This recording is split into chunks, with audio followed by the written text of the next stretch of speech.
اللہ سے ہمیشہ عافیت مانگو، سلامتی مانگو، خیر مانگو، عزت مانگو،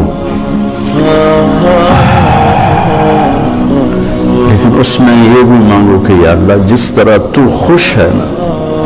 اس طرح مجھے اس حال سے گزرنے کی توفیق عطا فرما۔ میں مانگتا تو رہتا ہوں، کہتا بھی رہتا ہوں کہ ہم لوگ ہر وقت اللہ سے کہتے ہیں اللہ یہ دے دے، یہ دے دے، یہ دے دے، یہ کر دے، یہ کرنا ہی ہے، سلونی مانگو مجھ سے، ادعونی مانگو مجھ سے، لیکن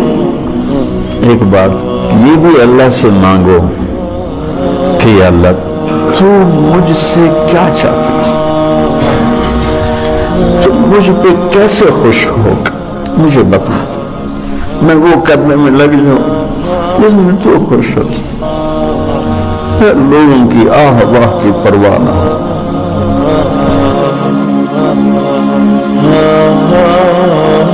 کوئی برا کہے تو بھی ٹھیک ہے، کوئی اچھا کہے تو بھی ٹھیک ہے، کوئی گالیاں نکالے، کوئی دعا دے، کوئی کفر کے فتوے لگائے، کوئی متقی پرہیزگار بتائے، دو عالم سے کرتی ہے بیگانہ دل کو، عجب چیز ہے لذت آشنائی۔ اس اللہ سے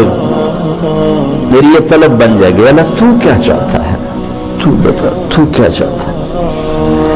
میں تو تجھ سے مانگتا ہی رہوں گا، آخری سانس تک بھی مانگنا ہے، اور قبر میں بھی مانگنا ہے، اور حشر میں بھی مانگنا ہے، اور میزان پر بھی، اور صراط پر بھی، اور جنت میں ہم نے تو مانگنا ہی مانگنا ہے، مانگنا ہی مانگنا ہے۔ لیکن ایک دعا ایسی ہے جو موت پہ ختم ہو جائے گی، موت سے پہلے پہلے کی دعا۔ انسان کی حاجات موت سے ختم تھوڑا ہی ہوتی، موت سے ایک نئی زندگی شروع ہو جاتی، وہاں کی حاجات شروع ہو جاتی، تو وہاں بھی مانگیں گے یا میں یہ دعا تم پھر نہیں مانگ سکو گے، یا اللہ تو کیا چاہتا، تو کیا چاہتا، مجھے بتا دے تو مجھ سے کیا چاہتا، میں وہ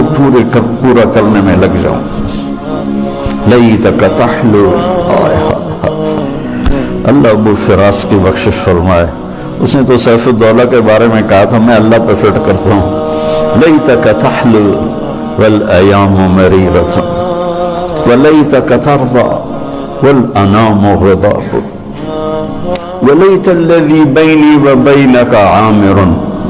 وبینی وبین العالمین خراب ولیت الشرابی من ودادک صافیا وشربی من ماء المعین السراب فإذا صح منك البد فالكل هين وكل الذي فوق التراب التراب۔ بس بچوں میری اولاد ہو، کبھی اولاد کے سامنے آدمی بہہ پڑتا ہے، بس ایسے میں کبھی کبھی بہہ جاتا ہوں، آپ سے دعا کا طلبگار ہوں۔